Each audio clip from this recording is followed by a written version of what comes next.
When I was a kid in the suburbs of Chicago, adventure meant Quetico Provincial Park, up on the border of Minnesota and Canada. The name implies the place was small, but Quetico is a 1,000,000-acre nature preserve, so big you could go days and days without seeing another soul. We would go on camping trips up there, weeks of canoeing and portaging, seeing bears and moose and deer, sleeping under star-soaked skies. The park was isolated and so pristine, you could actually drink the water straight from the lakes. But I won't be going back to Quetico anytime soon. Not after what happened to a girl named Frances Brandywine.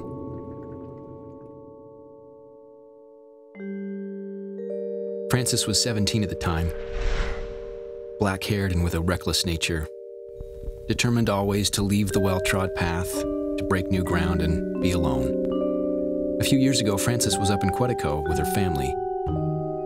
They were in a remote part of the park, camped on the shore of one of the deeper lakes, a lonely body of water carved millions of years ago by a passing glacier. The deep part of this particular lake was rumored to be about 300 feet.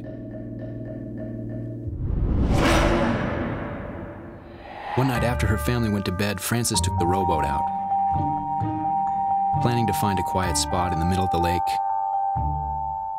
lay on the bench of the boat, look up at the sky, and maybe write in her journal. So she left the shore, rowed for about 20 minutes. And when she felt satisfied that she was over the lake's deepest spot, she lay down on the bench and looked up at the night sky. The stars were very bright, and the aurora borealis was shimmering like a neon lasso. She was feeling very peaceful. Then she heard something strange. It was like a knock. She sat up, guessing that the boat had drifted to shore and run aground, but she looked around the boat and she was still a half a mile from shore. She leaned over the side to see if she'd hit anything, but she saw nothing. No log, no rocks. She lay back down. She told herself it could be any number of things: a fish, a turtle, a stick that had drifted under the boat.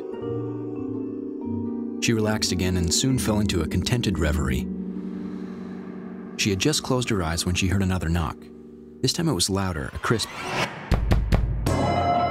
like the sound of someone knocking hard on a wooden door. Except this knocking was coming from the bottom of the boat. Now she was scared. She leaned over the side again. It had to be an animal. But what kind of animal would knock like that? 3 quick, loud knocks in rapid succession? Her mouth went dry. She held on to each side of the boat, and now she could only wait to see if it happened again. The silence stretched out. A few minutes passed, and just as she began to think she'd imagined it all, the knocks came again, but this time louder. She had to leave. She lunged for the oars. She got them in place and began rowing. The water was very calm, so she should have made quick progress. But after rowing feverishly, she looked around, and she realized that she wasn't moving at all. Something was keeping her exactly where she was. Again, she tried rowing. She rowed and rowed on the verge of tears, but she went nowhere. She stopped. She was exhausted. Her heavy breathing filled the air. She cried. She sobbed. But soon she calmed herself again, and the boat was silent again for 10 minutes. Then 20. Again, she tricked herself into thinking she'd imagined it all. But just like before, just when she was beginning to get a grip on herself, the knocking came again, this time as loud as a bass drum. The floorboards of the boat shook with each knock. Now she was so shaken, she started making questionable decisions. The first was to lower one of the oars into the black water, trying to feel if there was some landmass, even some creature she could touch. As soon as the oar broke the water surface, though, she felt a strong, silent tug at the other end, and the oar was pulled under. She screamed, she jumped back, and now she had no options.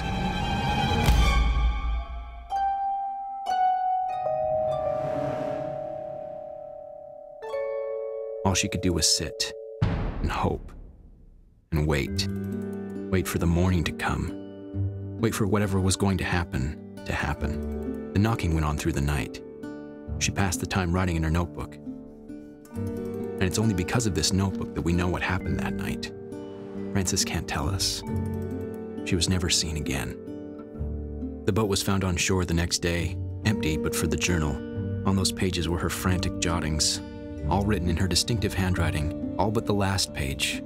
When the journal was found, that page was still wet, and on it were 4 words, looking as if they'd been written quickly with a muddy finger. They said, "I did knock first."